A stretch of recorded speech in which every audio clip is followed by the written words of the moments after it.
তীব্র বাতাসে নুয়ে পড়েছে বড় বড় গাছ, উপকূলে আছড়ে পড়েছে বিশাল ঢেউ। সুপার টাইফুন রাগাসার তাণ্ডবে বিপর্যস্ত ফিলিপিনের উপকূল। সোমবার ঘণ্টায় ২৩০ কিলোমিটার বেগে আঘাত হানে টাইফুন রাগাসা। এতে ফিলিপিনের উত্তরাঞ্চলের কাগায়ান প্রদেশ, সান্তা আনা সহ তুবাতে ধ্বংসযজ্ঞ চালাতে দেখা গেছে। ভারী বৃষ্টিতে ভূমিধসে বন্ধ যান চলাচল। বাবুয়ান দ্বীপে ভূমিধসের দুর্ভোগে প্রায় ২০,০০০ মানুষ। ফিলিপিন্সের আবহাওয়া দপ্তর তাদের সতর্কবার্তায় জানিয়েছে, ঘূর্ণিঝড়ের প্রভাবে আঘাত হানতে পারে বড় বড় ঢেউ।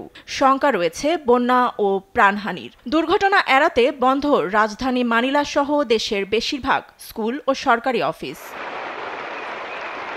সরাসরি আঘাত না হানলেও তাইওয়ানের পূর্ব উপকূলে প্রভাব পড়েছে সুপার টাইফুনের। ভারী বর্ষণের শঙ্কায় আছে তাইওয়ানের হোলিয়ান কাউন্টিতেও। সরিয়ে নেওয়া হয়েছে কয়েকশো মানুষ। দক্ষিণ ও পূর্বাঞ্চলে বন্ধ সব ধরনের কার্যক্রম।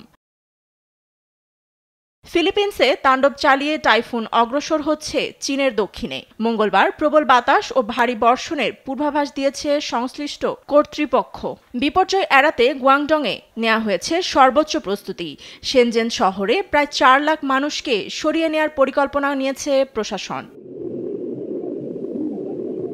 এদিকে চীনের প্রশাসনিক অঞ্চল হংকংয়ে সুপার টাইফুন মোকাবিলায় চলছে প্রস্তুতি। সময় বাড়ার সঙ্গে অবনতি হবে আবহাওয়ার। ঝুঁকি এড়াতে বাতিল হয়েছে কয়েকশো flight. Fatema Tasnim, news desk, দেশ টিভি।